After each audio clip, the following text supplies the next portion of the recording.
Hello guys, welcome back to my channel. ఈ రోజు మన ప్రోమోలో చైర్మన్ కూతురుతో మాట్లాడుతుంటారు. ఏంటి డాడీ మీరు అంతా వెళ్ళి అక్కడ ఎందుకు ఇంకా గ్రౌండ్ని తీసుకోలేదు, మన డాక్యుమెంట్స్ అన్ని తీసుకొని డబ్బులు పడేసి వాళ్ళ ముఖాల్లో రావాల్సింది కదా అని అంటూ ఉంటే, నువ్వు చెప్పినంత ఈజీ కాదు బేబీ.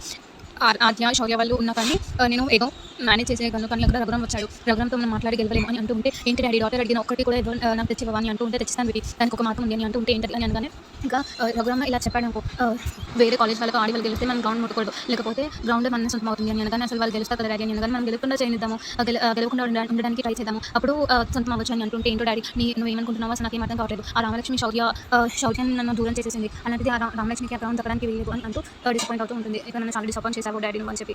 ఇక మరి వీళ్ళిద్దరూ ఏం టైం చెబుతున్నారు, రామలక్ష్మి ఇలా తిరిగి కొట్టింది చూద్దాం.